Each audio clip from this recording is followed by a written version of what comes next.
Oh, shit.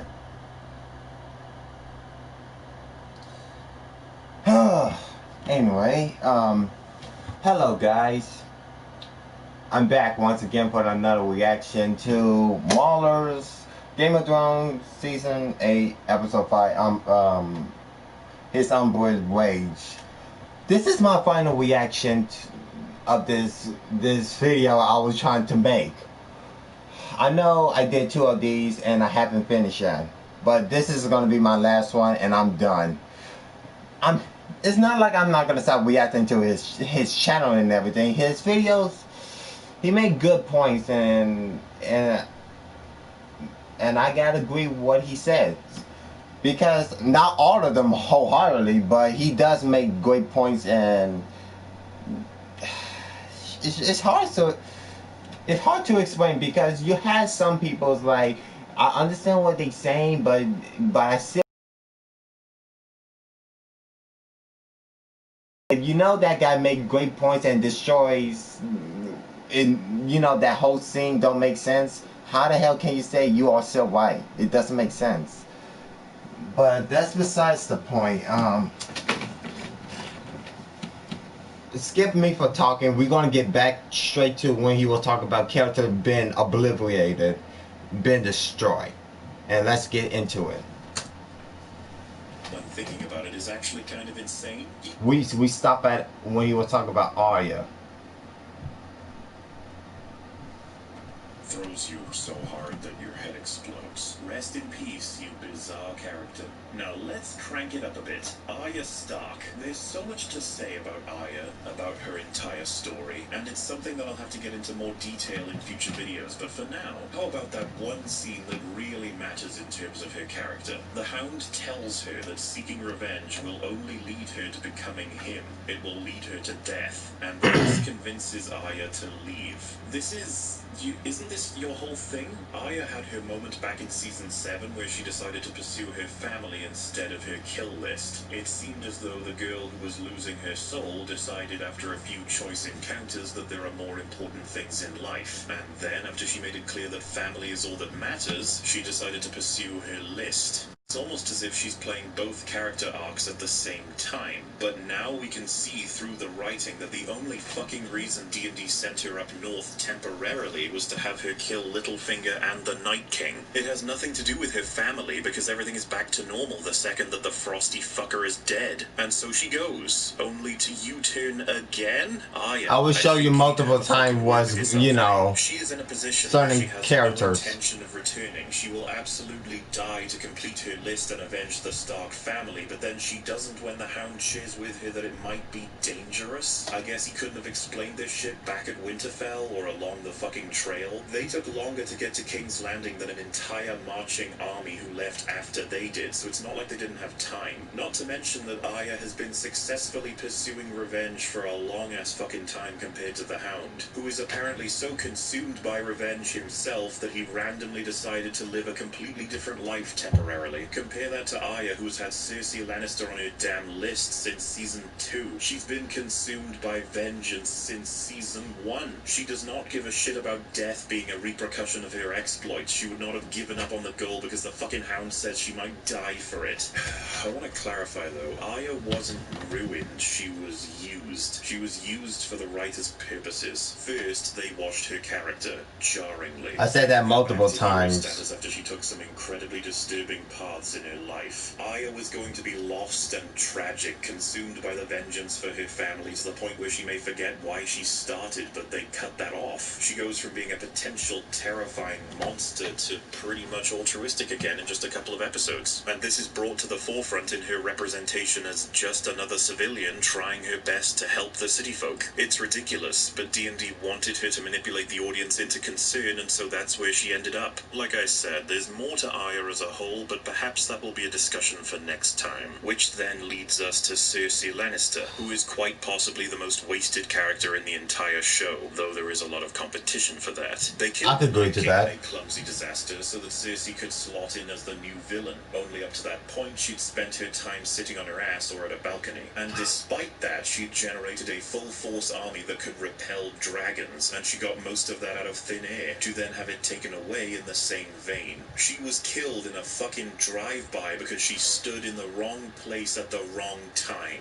What is this shit? She spent the season doing more wine tasting than any other action, to the point that her demise is symbolized by a broken fucking wine glass. What the fuck was Cersei's plan? I read many threads saying she was baiting Dany by killing my Sunday, and she wanted to show the people of King's Landing that Dany was insane by making her insane. But naturally, that will make Dany insane, and thus she will want, more than ever, to kill you. That's not a great plan. No. It's not even Stark as a bargaining chip because of your psychotic fungus of a son? Why did you not keep my Sunday alive? Cersei wants the throne. If Dany is proven to be insane, it doesn't then become Cersei's. She, at best, would be considered a little less insane by comparison, but she would still be deposed. The rest of Westeros hate her, and that's assuming she even survives the war. You can't possibly expect to get away with blowing up the Sept forever. So that makes me raise a question. When she blow up the Sept in, I think that was season 5, I think, or season 6, I can't remember, but it doesn't make sense. How the hell the people trust her after blowing up the Sept? It doesn't make sense. You would think they would get pissed about that. I mean, are they afraid of her? Yes. Do they hate her? Yes.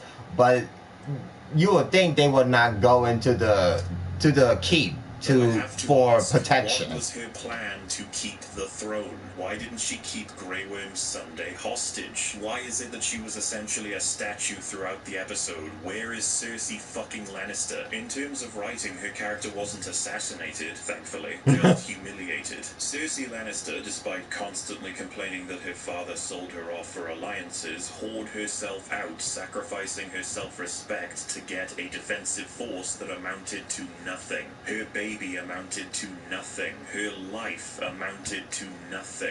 Everything she learned across the entire show was for nothing. Her story ends with being brute forced out of her own power, and what's worse is she simply stands by while it happens. I can't really say she's unintelligent because she doesn't make many decisions at all, but of every decision she did make, it seemed to be the right one until it wasn't. She was a character that was entirely killed by the plot. Her wine glass got almost as much screen time as she did. Such a waste of an amazing actress and an amazing character. But I guess Tywin was right. You're not as smart as you think you are. Then again, Tywin Lannister is right about fucking everything.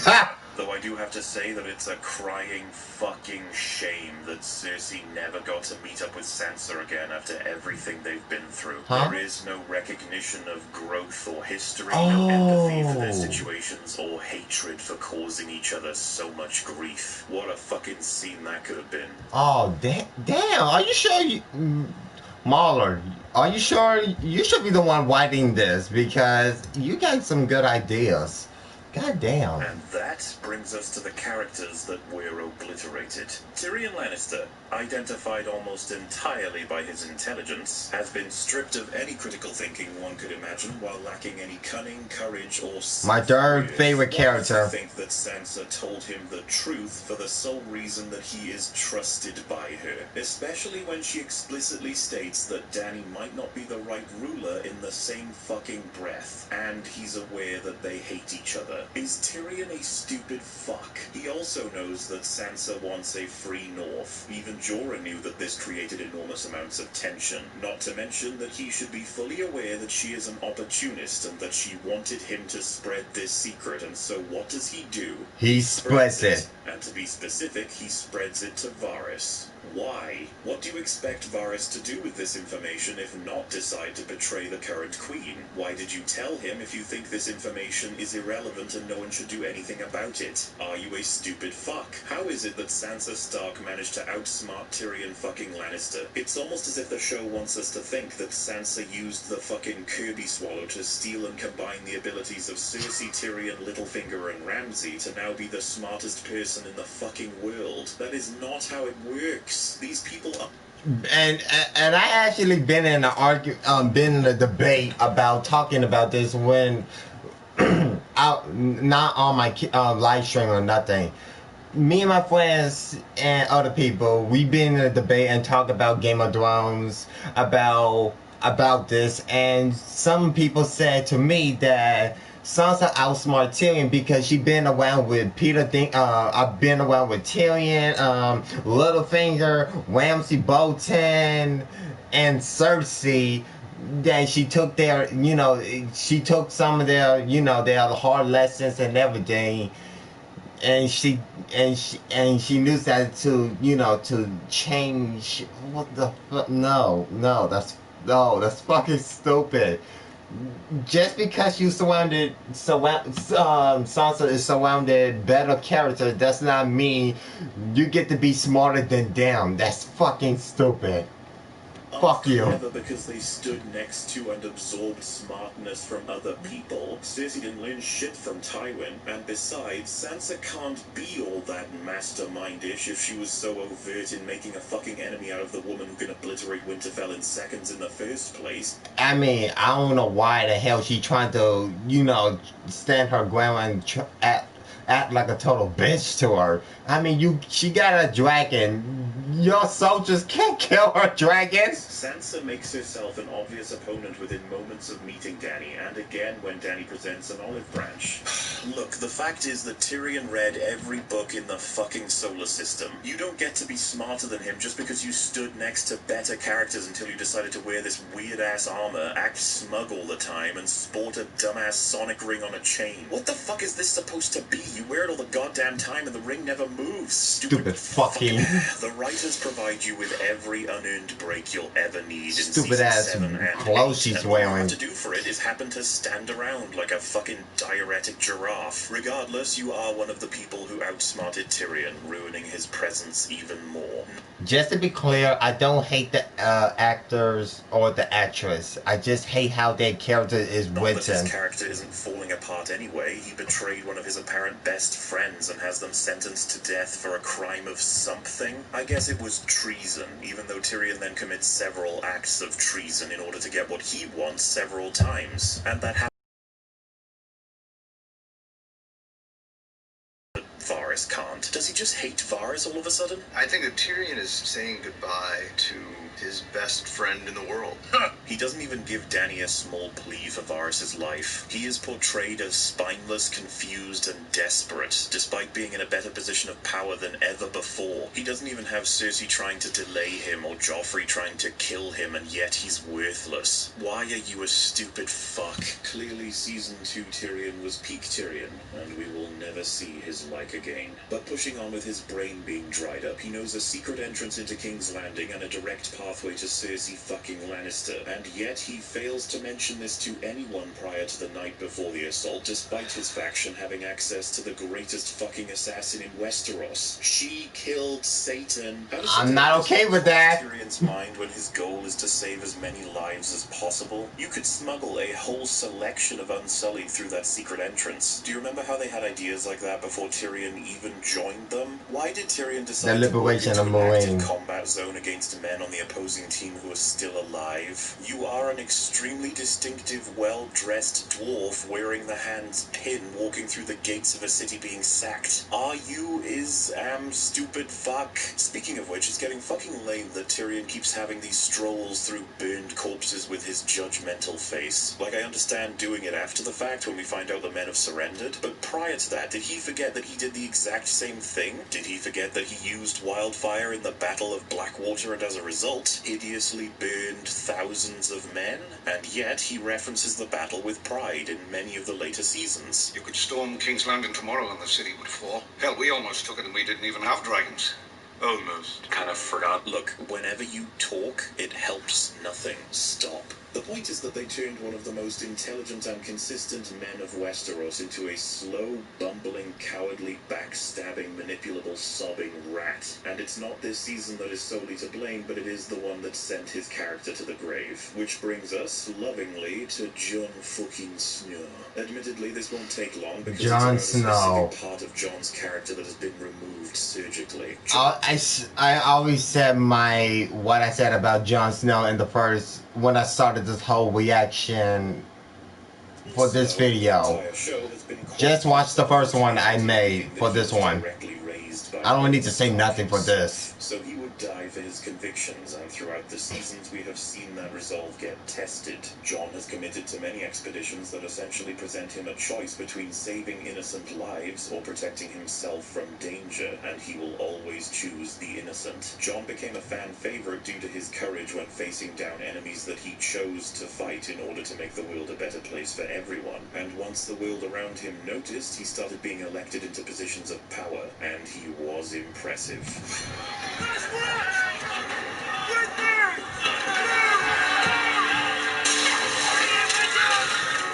Season 5.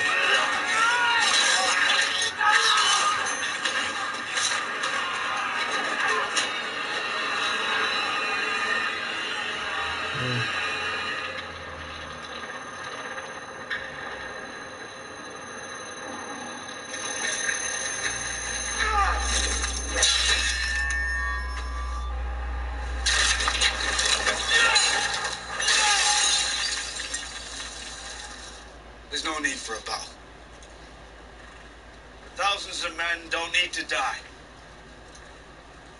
Let's end this the old way. You against me. I don't know if I'd beat you, but I know that my army will beat yours. You have the numbers. Will your men want to fight for you when they hear you wouldn't fight for them? The outer gate won't hold. Take 5 men. Hold the inner gate. Hold the gate. Season 4. I will not go meekly off to freeze and die. Give it to one of the fools who cast a stone for you. I forgot what that character's name. Can someone tell me what his name is? I really forgot about that character name. You can stick your order up your bastard arse.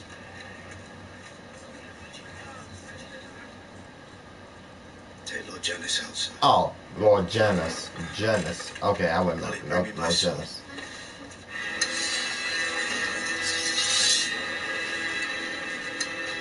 I was wrong. You're the Lord Command. We all serve you. I'm sorry, not only for this, for all I've done and said.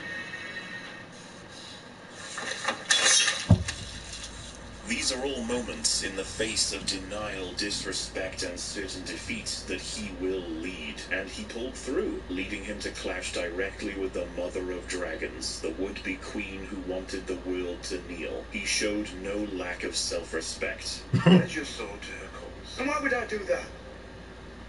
I mean no offense, Your Grace, but I don't know you. Your claim to the throne rests entirely on your father's name, and my own father fought to overthrow the Mad King. The Lords of the North placed their trust in me to lead them, and I will continue to do so as well as I can. I haven't given you permission to leave. With respect, Your Grace, I don't need your permission. I am a king. But then the showrunners decided that we needed to end this story well ahead of time, and so, after one of, if not the stupidest plot lines in the history of Game of Thrones was wrapped up, Jon bent the knee and became a new character, one with very few dialogue options and the agency of a haunted jelly baby. This is a colossal shame because he was a character that thousands of people in Westeros and millions of people in real life rallied behind. He is supposed to be a leader, but his conviction is gone. He's become a worthless fucking lackey. I don't want it. I never have. I don't want it. And that's what I told him. She is our queen. You will always be my queen. She is my queen. I love you. That That selection of clips is all from one fucking episode. John's dialogue options have been truncated down into two simple choices: submit or whine. And when the queen that he so dutifully serves tells him she will rule with fear and the plan to obliterate the city is put into action, he just stands there, letting everyone suffer. And what does it take for him to wake up? Not the execution of surrendered soldiers, not the slitting of crying city folks' throats, not the screams of children, not even an attempted rape brings him out of his character-assassinated stupor. The assault continues, and he is woken up by the idea that his men might be injured during their pillaging. This is the guy who ferried the free folk past the fucking Night's Watch. This man is a paragon of virtue and sacrifice. He makes the lives of innocents better at any cost to his own, no matter their fucking flag. And we see him stand there, confused at the sight of pain, suffering, rape, and destruction of a surrendered set of thousands, until the majority of them are either butchered or incinerated. Go fuck yourself, Jake Snow. I actually hope that in your day-to-day life your socks stay wet. That's how much I hate you. Fucking hell. Seriously. People, a lot of people did not catch on John's character was being a whipping boy.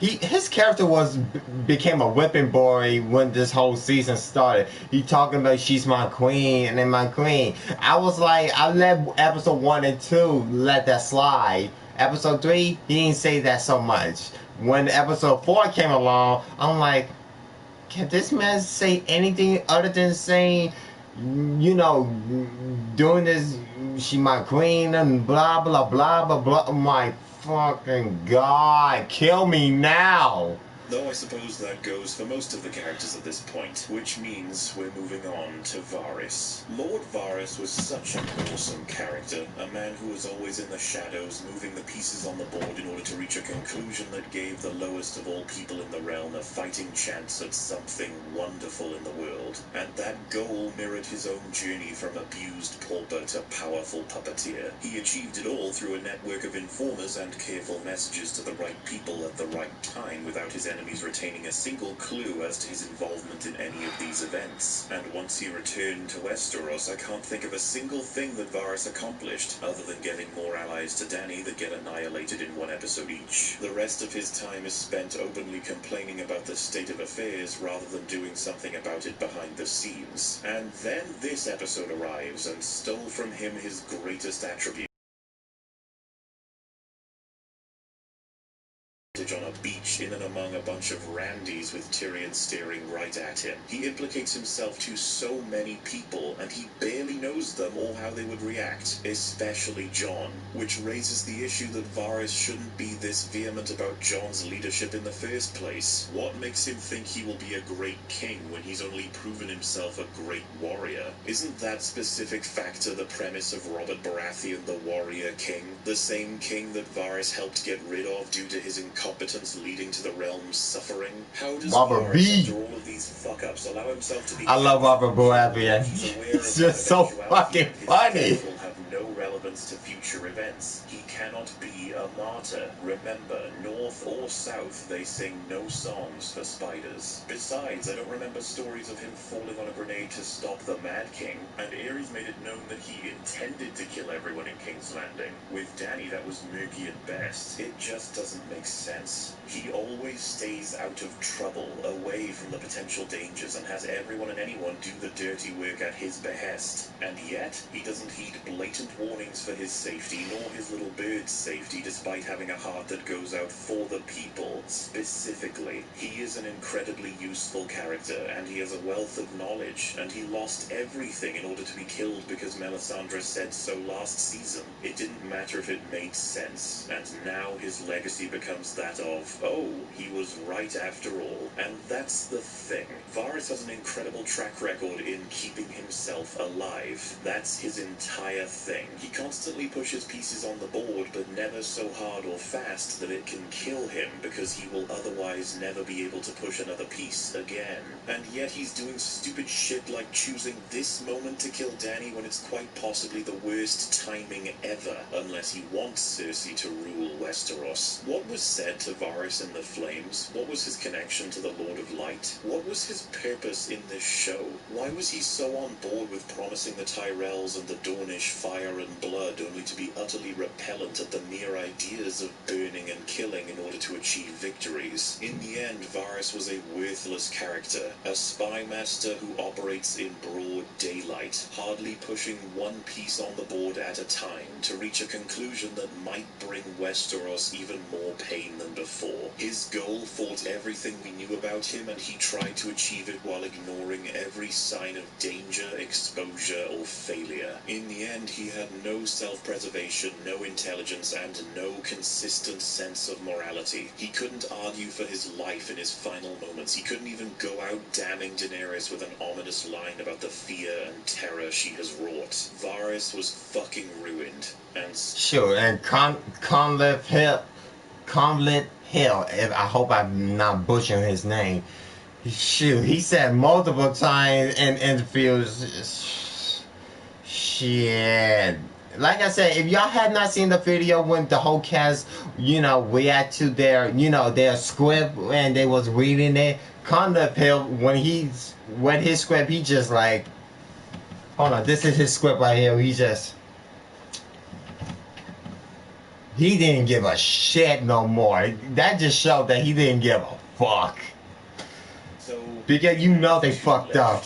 Jaime Lannister, what can I even say about this? Jaime Lannister. His honor. His contention is honor to what cause? His conclusion is honor to the innocent. His love for his sister is his flaw. That is Jaime Lannister from the moment we meet him, but we see a side that doesn't provide that insight until Season 3, where it's made abundantly clear. Season 7 was his love for Cersei and his honor to the innocent being placed in direct opposition. He chose the living. He nearly died for it. Watching him fight alongside the heroes of Winterfell has been described as fan service, but it's entirely within his character, and it was so satisfying that he could finally be open and honest about his interest in protecting people, instead of playing into the Kingslayer. It is only when he's brought to the brink that he reveals these elements of his character.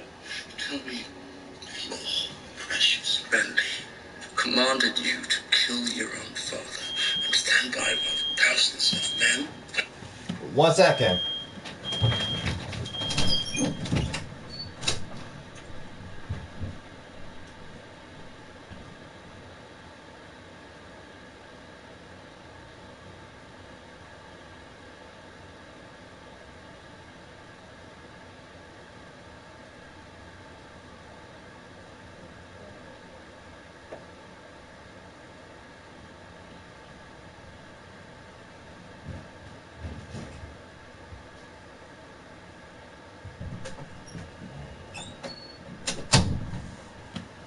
I'm so sorry, guys. My grandma is cooking, and she's trying to burn the house down. Everything's okay now. Children turned to life, but you've done it. But you've kept your oath then. I can't accept. As reforged from Ned Stark's sword, you'll use it to defend Ned Stark's daughter.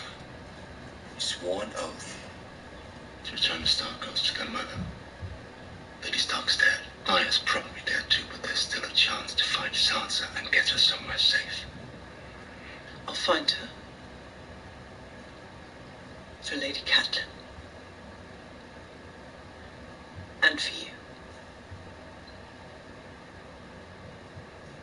When given back to Cersei, his newfound exposure of his more positive qualities were in conflict with the persona he had built for so long, and he tries to regain that familiar world that he's lost. And then he was tested again and again until he cracked and pursued what mattered to him most. But then Jaime's apparent arc is to then return to Cersei and give up the progression he gained. You have this slow building burn, giving reason and expression throughout the many emotional hardships Jaime endures to change his perspective, only to then smash cut to a character we haven't seen since season fucking 1. I would have murdered fucking hell. Nearly, almost Cersei. nearly a decade of character development just went to shit. And he just referred back to from season He 1. wanted to die with the one he loved because he was a hateful man? What the fuck does that mean? What are you referencing? What about your entire journey? Jaime is fully aware that not days ago Cersei tried to have him killed, and that she is an active monster who needs stopping, someone he had to abandon because of a fundamental conflict of values. And that was despite his love for her as a sister and a partner, but he's still addicted to her, apparently. It's interesting how we don't even see his capture. Every element of it in hindsight required him to have his brain removed from his skull, and so you naturally conclude that they temporarily removed his character to put him in a position his character would never have wanted to go to otherwise. Why does he get into a petty fight with Euron? Because Euron says he fucked the queen? Really? Do you understand that you're here to try and save Cersei? I thought you were addicted to her. Jaime isn't even aware that they're supposed to have a fight when he meets up with Euron. He thinks they can work together to save Cersei. Carl fucking Tanner would have made a better final boss for Jaime than Euron. I was only pretending to be retarded. Greyjoy. Seems like Jaime's priorities are less to do with him and more to do with the ever-changing... I'm just gonna be honest. If we got, Euron Greyjoy, if we got him more from the books, he would have been a great villain. But he's not. But this, no, the Euron Greyjoy we got is just a dumbass cringe pilot of Jack Sparrow. And so you realize the only reason Jaime had plot armor in episode 3 was so that he could survive to fuck Brienne, leave her, and die to a bunch of falling rocks. Fucking episode of this mangled show. I promised to fight for the living. I intend to keep that promise. To be honest, I never really cared much for them. Innocent or otherwise. Kind of forgot. No! Fuck off. You can't just forget that. In the name of the mother. My second favorite character gets fucking... The innocent is it? His... The innocent that you don't even fucking care about. You fucking twatbeard. Jaime Lannister has been completely regressed, butchered, sold for shock value, and sapped of what made him who he is. If you rewatch the show, just jump from when he is captured by the Starks to this episode and everything will make sense. Because fuck, it'll make this episode much easier to understand, and even when watching episode 2 of this season, it'll only serve to confuse the shit out of you as to who this man is. You weren't sorry then. You were protecting your family. I'm not that person anymore. What the fuck is wrong with you two? So we're finally here. Daenerys of House Targaryen. A character that has been so far removed from herself that even general audiences found this episode to be utterly ridiculous. Hold on, what, wait a minute, season 8, the Rotten Tomato is 58 and the audience is 33%. Damn! Ridiculous, including Emilia Clarke herself, who was floored when discovering this was Daenerys' fate. So let's first take a look at the defenses and explanations of this before tearing it to shreds. Okay, but before we get to that, I just want to make this clear. I got nothing. I know a lot of people was betrayed when Daenerys went full Hitler on episode 5, season 8. And I know a lot of people was angry and I know there would be some dumbass people was try to defend this bullshit, even though it's so fucking retarded. It's just, oh my god, how there is no way you can't defend season 8. Is there some good moments in this? Maybe, but it's still a terrible season. This has got to be the worst way how you end a season, guys. How you end a show. but this was foreshadowed thoroughly. Even when you look back to season 1, when Khal Drogo gives the Golden Crown to Viserys and her reaction on watching her brother's head melted off, there is something kind of chilling about the way that Dany has responded to the death of her enemies. Yes, Daenerys always hated her brother, and she relished his death due to her slipping sanity. Or she let him die, and she was satisfied because he threatened and abused her both physically and mentally for her entire life. He used her to further himself. He threatened her unborn child, and he became extremely jealous of what she was finally achieving for herself. After his death, she named one of 3 children after him, showing that he may have been a monster, but he was family. So her reaction could absolutely be judged as sane, all things considered. Aside from that, this attitude towards old scenes would then have us question the amount of times that other characters have had interesting reactions to death. Reactions that I imagine we're simply not going to talk about, in the same way that we won't talk about the amount of times Dany has shown grief towards death. These things seem to get in the way of the whole foreshadowing thing, don't they? And so we've already highlighted a problem. How about another one? The show seems to pick and choose where death is awesome and death is horrifying. This is almost exclusively dictated by the music and the direction rather than the events at hand. For example, when you compare Blackwater Bay to the Gold Road, we have a very similar frequency of death and method of execution, yet we are shown that Blackwater Bay was a rousing success and it's looked back upon as Tyrion at his best, while the Gold Road is considered an almost war crime by Dany, while simultaneously acting as evidence of her losing her mind. Another example could be that Jon executed Ollie and Thorne. It is considered just, and an example of Jon ruling fairly, providing justice for betraying the Night's Watch and choosing to kill their Lord Commander. Yet when Dany executes 2 high-born members of a house that refuse to bend the knee and helped erase one of Dany's strongest allies, it is an example of her cruelty and her misunderstanding of custom. Arya slaughtering the Freys? Well, that's revenge, that's okay. Sansa feeding Ramsay to the dogs? That's revenge too. That's revenge too, that's okay. Tyrion killing Tywin? Well, that's revenge too, so that's fine. Dany executing these men? Well, that's tragic and she's horrible. And this happens with Dany's moments too, when she burned the Carls or the Sons of the Harpy, or when she engaged in crucifying the Masters. The show arbitrarily chooses when we can consider these moments a part of justice or a part of a potential foreshadowing of insanity. Look at Arya's face here.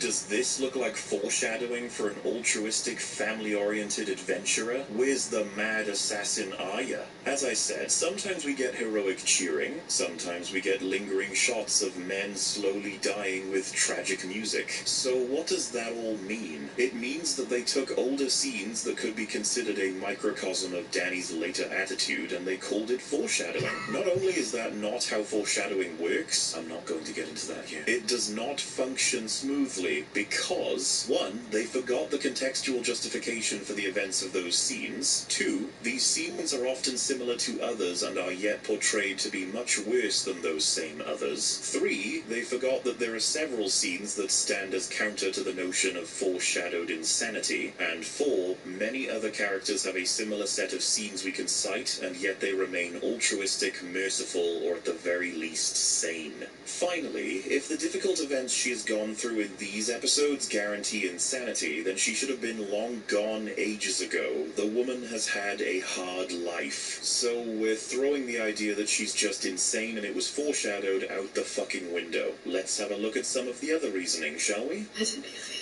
The people did not love her, so she decided to rule with fear. How exactly would Dany conclude that burning thousands of women and children leads to the world fearing her and thus respecting her rule? When you erase that many people, the ones who are left will want you dead, not only for their family members being gone, but for the fact that they don't want to be erased either. Whether or not they bend the knee, it will be impossible to scrub that event from history, and you will have the sourest memory of any monarch to previously exist. Why does she consistently forget that her dad was deposed by the most loyal of his men because he threatened to do what she actually did to a ridiculous degree? I know what Cersei has told you, that I've come to destroy your cities, burn down your homes, murder you and orphan your children.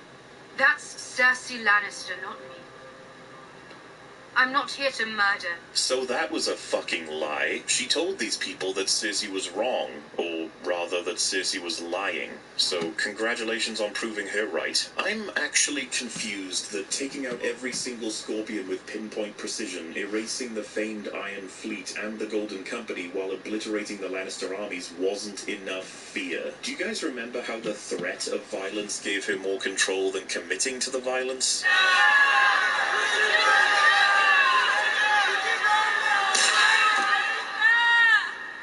That's a good example right there. Before she committed the violence, she still had control. But after,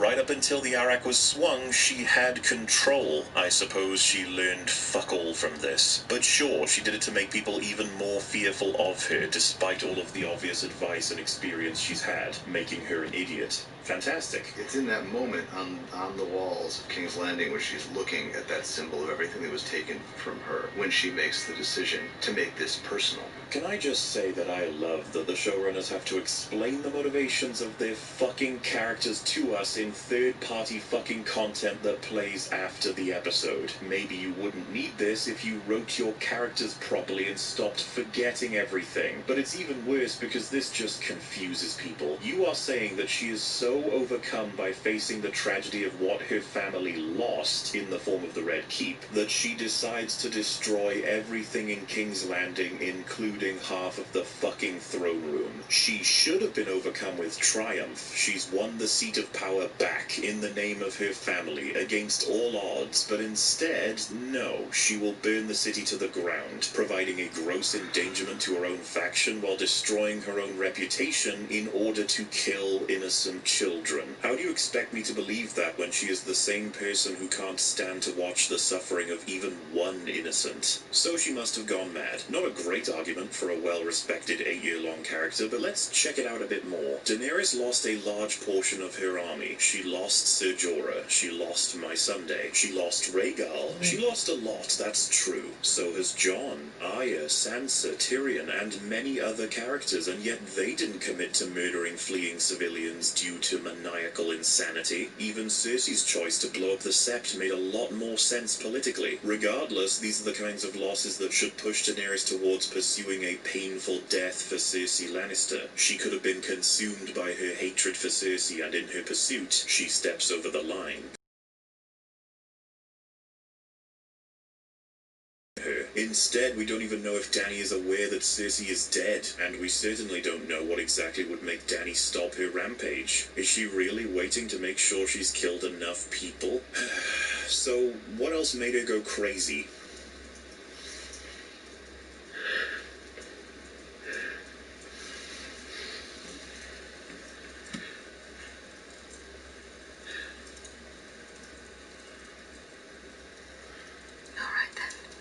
So her last straw was broken because Jon wouldn't sleep with her. They literally turned Daenerys Stormborn of House Targaryen, first of her name, the Unburnt, Queen of the Andals, and the First Men, Khaleesi of the Great Grass Sea, Breaker of Chains, and Mother of Dragons, into a fucking incel. And that drove her to murder hundreds of thousands.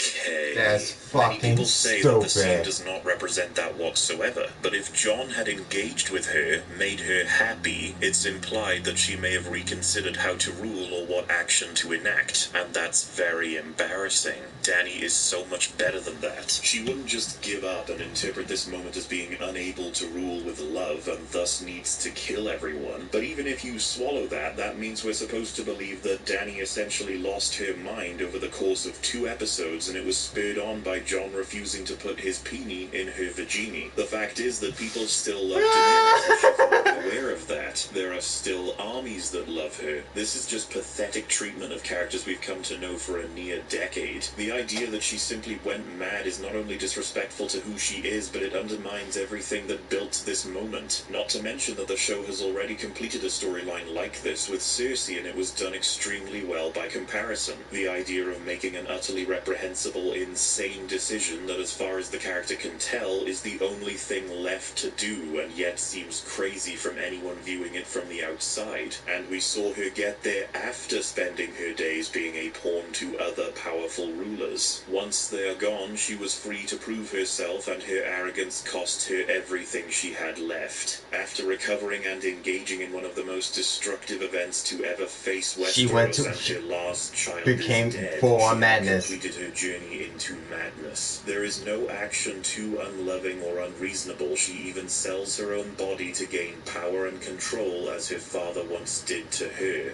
against her will. All that was left for Cersei Lannister was power. Power. Power is power. Daenerys, on the other hand, was no less altruistic than Jon Snow an episode ago, and she's been given an enormous history of choices and characteristics, only for some fans of the show to happily nod their heads to the idea that we should forget it all because she was a Targaryen, and they just go mad sometimes. Dany still had so much of what she had built, as well as a thankful kingdom. Cersei had nothing but a fucking zombie left, and somehow she was less insane in her story as a whole. My enemies are in the Red Keep. Then how the fuck do you explain this? On the topic of insanity, why the hell did they name this episode The Bells if they don't want people thinking the bells made Dany go crazy? What the fuck was that about? It's like she would have accepted the surrender as long as they didn't make any noises or some shit. So yeah, screw these weak source defenses. They are built to hold the dam of criticism, but there's leaks springing all over, and it's time to explain why this came crashing down. In the time between episodes, they gave Dany this makeup to try and give us the sense of starvation and madness on top of her losses, lulling the audience into the mindset. As the episode progresses, she then engages in some weird logic. Apparently, freeing future generations from a tyrant will be the goal, and it's totally worth killing hundreds of thousands of people for, deleting many of those future generations in the act, scarring the lands for generations to come. Because Daenerys is a smart girl. Why not just demand a good old bend of the knee from these people and rule justly, instead of... I'm curious, did anyone realize in that in season 8 episode 5 The Bells, that little girl and that mother, did anyone realize those two certain characters got more screen time than Jon and the other characters? Sowing resentment. Did anyone realize She that? even threatens That's to kill fucking Tyrion, stupid. the only one who remains loyal, which is another interesting choice. Makes you wonder why she keeps him around at all. Then, jumping forward, she basically obliterates everything with dragonfire, and that kind of fucks up the moment that she locked up her dragons, because if their breath can delete stone and iron, then how can you lock them up with stone and iron? Either way, let's go over her plan. What you are now seeing is an artist rendition of King's Landing, complete with a fucking desert and a big sad face to represent the destroyed sept. And hey, let's pop the Golden Company out there too. So here is Dany. She's destroyed the Iron Fleet. There they are. She's taken all of the Scorpions out, and the surrender has been signaled. Okay, so let's do this one at a time. What did Daenerys want to do?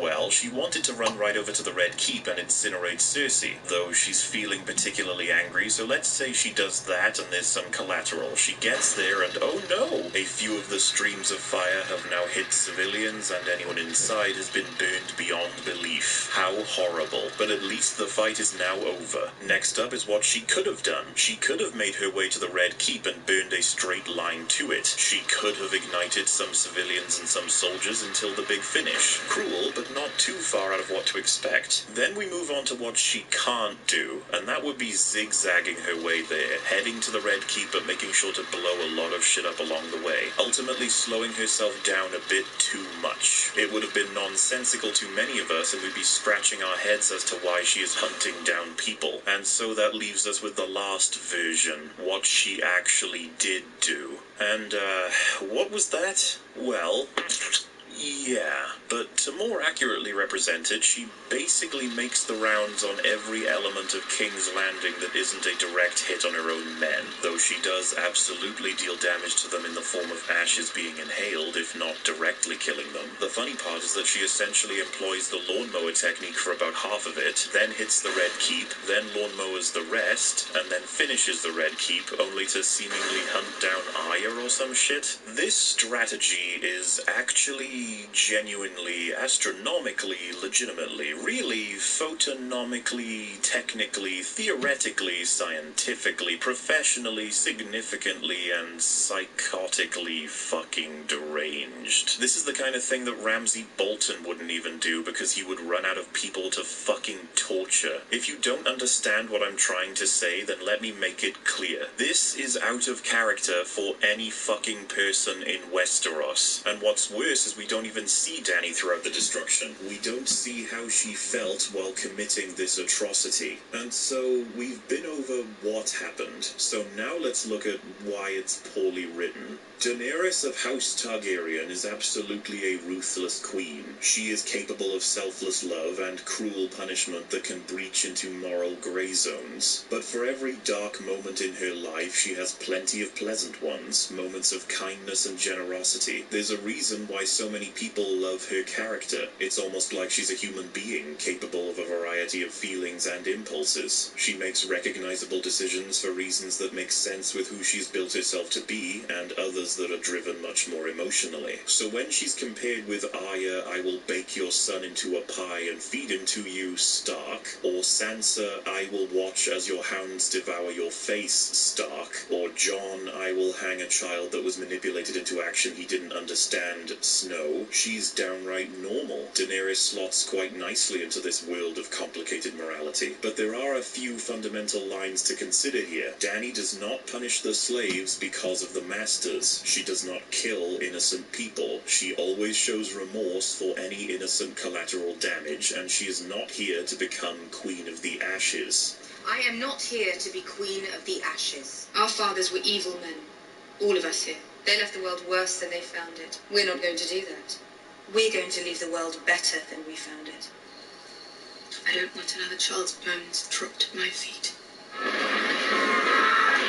Well, gosh, these statements aged like a fine urine sample, didn't they? Daenerys has been interested in domination since her inception. This was likely spurred on by stories from her brother, not to mention her heritage and her name, but it was tempered by many other elements of her character and her experiences, and that's what made her special. To enter the game knowing what happened to the past players. In addition, she had a team of advisors that saw the many crimes administered to the people of the country, and they had a desire to do better, with one key aspect being that she would liberate slaves due to essentially starting life as one. And the request of Sana Hariashek, Majin Morinempes, Majin Nembososaji. Jinia Bella Jalar, Jinchursi Zabraji, Majin Kisha Takimura, Benmea Balaya Okisha. And then Alefak Vanza de Mura. Hash Dothrakisha Keith Sisajimora, Hash Morikith Memoa Mamora. When the wise masters of Yunkai offered Dany gold and ships to invade Westeros, she refused because she wanted to liberate the slaves. She wanted to save innocent people. Prior to that, when she was able to leave, her only concern was asking how many slaves were in the city. On top of that, when faced with one repercussion of Drogon's fury, she recoiled and punished her other children because of the awful circumstances. These moments make up what is the driving force behind her character. They reveal the core values beneath her every action. She has a gentle heart, right? You have something more than that. You may cover it up and deny it, but you have a gentle heart.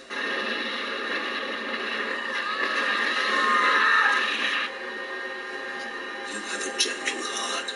Look, I don't particularly like Daenerys. I never did. I found that many of her victories were won by other people or other resources she obtained through easy means, and her arrogance can make her incredibly frustrating to watch during discussions. And that's my reasoning why I don't like her.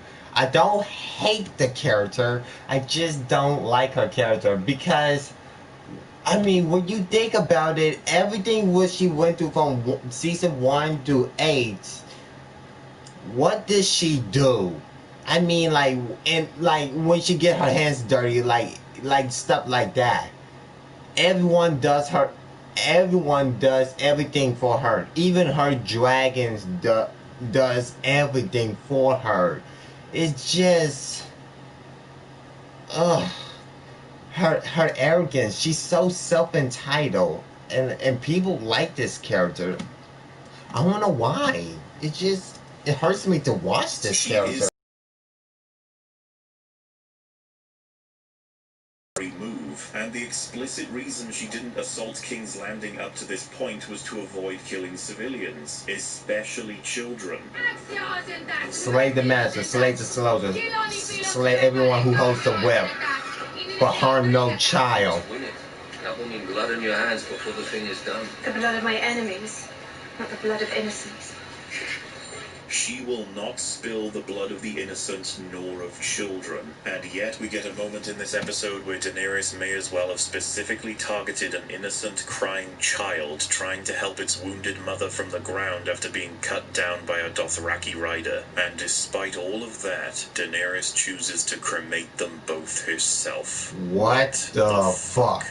I kind of said we weren't going to talk about it, but let's talk about it. Foreshadowing is often meant to be an indication of future events from a similar yet less significant one in the past. Foreshadowing is not reasoning for a future event to occur, neither is it development. The reasoning for actions that cause important events get relegated to discussions on character, of what makes them who they are and why they chose what they did. If you find yourself using a small piece of foreshadowing to justify the biggest event in your story, then you have likely become a hack writer that is desperate to create a payoff that you want, but simply cannot have. Not that foreshadowing was even relevant to this story, since Daenerys was never in a scenario where she was happy to kill children for no reason. It's simply a buzzword being tossed around in defense of terrible writing. So this entire thing is fucked regardless. Daenerys Targaryen has become the most hideous monster to ever haunt Westeros. Varys was completely justified. Cersei was completely justified. Robert Baratheon was completely justified. Targaryen at the head of a Dothraki army. What then? She dies. This fucking wine merchant is the unsung martyr of Westeros. The audience has been completely betrayed, and her character will forever be remembered as a stupid, maniacal, mass-murdering, quasi-Satan muppet, motivated by her lack of options to get laid. Not only is that insulting to the audience, it's insulting to all of the people who worked so hard to bring her to the screen.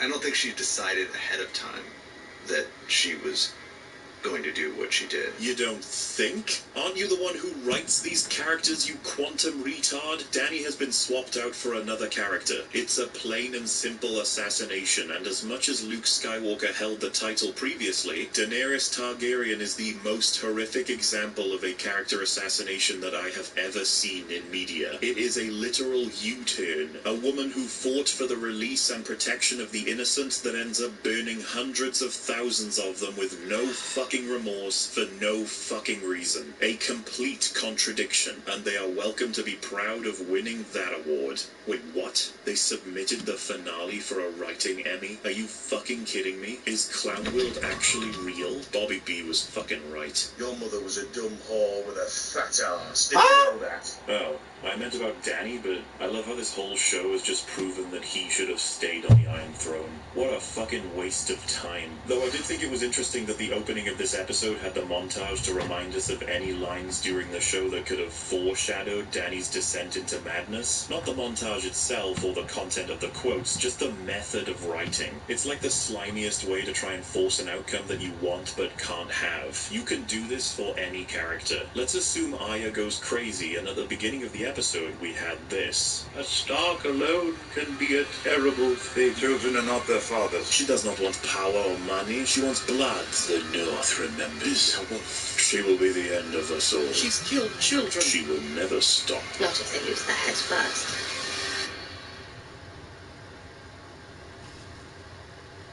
Okay, that was easy. Let's try Jon. The Mad King gave his enemies the justice he thought they deserved. This is a dangerous game you are playing. Be a dragon. Every time a Targaryen is born, the gods flip a coin. Targaryen, alone in the woods. Terrible thing. You don't want to wait for dragon, do you? A great warrior can make for a mad fool. Children are not their fathers. My father told me big men fall just as quick as little ones. If you put a sword through their hearts.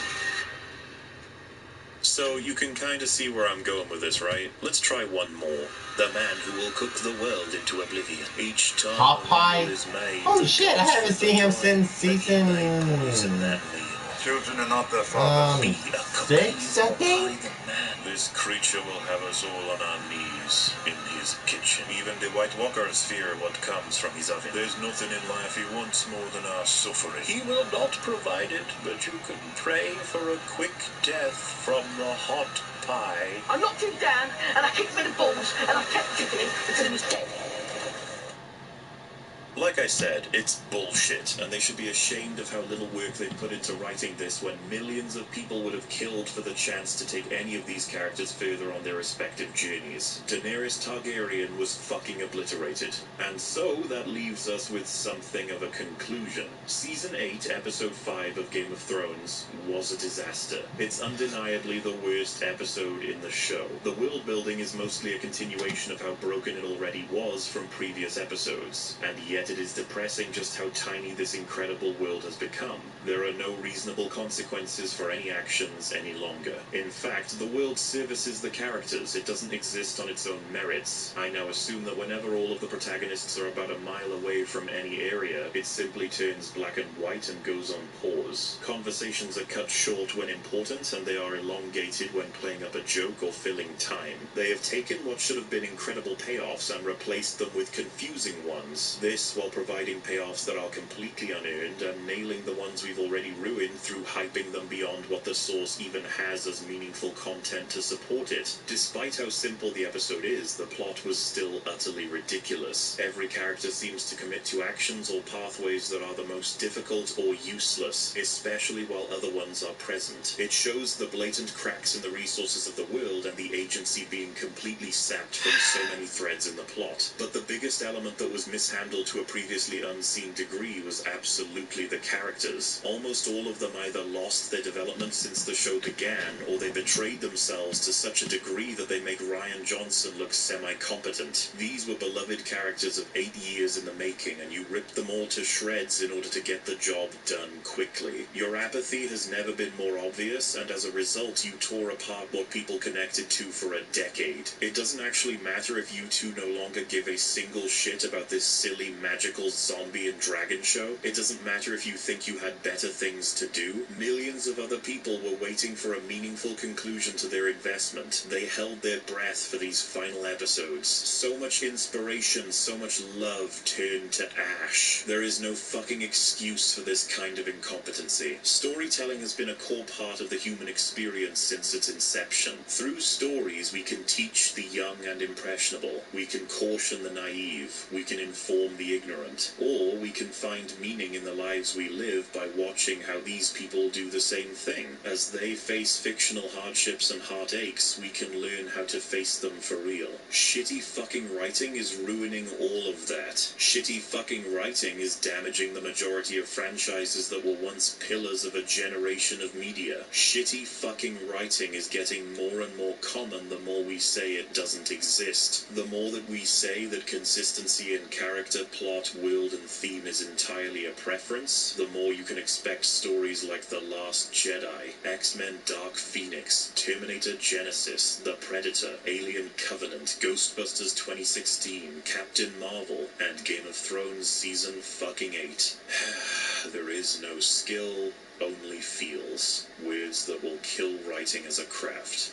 But not to worry, these days there are still plenty of people who are willing to point out this cinematic rectal fluid down to the smallest details. One day it will perhaps provide a sort of resurgence in the kind of incredible writing that can blow this quagmire of horse shit away into a distant, embarrassing memory. We can, of course, only hope. Regardless, that brings us to the end. This video took a long, bloody time to make. If you want to see more videos like this from my channel, then please consider supporting my Patreon. If you don't want to use Patreon but still want to support the channel, I run a Subscribe Star page as well. There is a link in the description, and through services like that I can continue to work on this channel full time, and I can't wait to talk about all kinds of media going forward. I would also like to highlight that 2 portions of animation in this video were created by an excellent channel known as Cynic Snacks. If you could go ahead and check his channel out, you will find yourself subscribing very soon after. He makes wonderful work tackling terrible media in an extremely unique and entertaining way. His channel is very much underappreciated, so let's try and fix that to a degree, shall we? A link to his channel is in the description.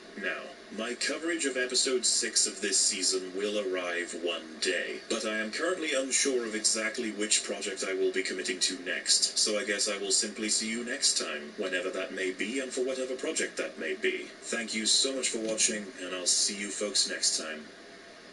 Oh, shit. Wait a minute, are you gonna say something at the end? Emilia Clarke wandered around London for 3 hours aimlessly after she got hold of the scripts for Season 8 and found out what happened to Daenerys Targaryen, according to the Press Association. We don't know for sure, but it's a fair punt that Clarke padded sadly around Dragon Road in Camberwell for a final pilgrimage. It might as well have been raining, and I would have just walked in it not knowing what to do, Clarke said, adding that there were loads of tears while she filmed her final scenes as Daenerys. That was the moment I realized that alcohol could also be a depressant, Clarke said. I was kind of nursing a glass of wine going, I don't know why I'm not getting any happier from this. Clarke revealed to Vanity Fair that she's already filmed her final Game of Thrones scene. It fucked me up, she said of her last moment on the show, in no way revealing whether she makes it all the way to the Season 8 finale or not. Knowing that this is going to be the lasting flavor in someone's mouth of what Daenerys is. And with that, she trailed off, unable to say anything more. Damn, that's sad, yo. Damn.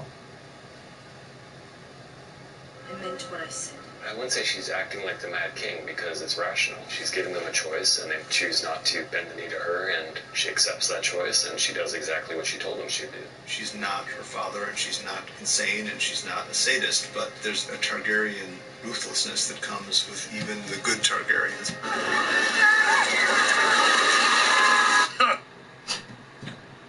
Tyrion then tells the Unsullied that are guarding Lady Janice. Not to mention that we're very unclear about her values on life at this point, and ice cream truck. Well, that'd be ice cream.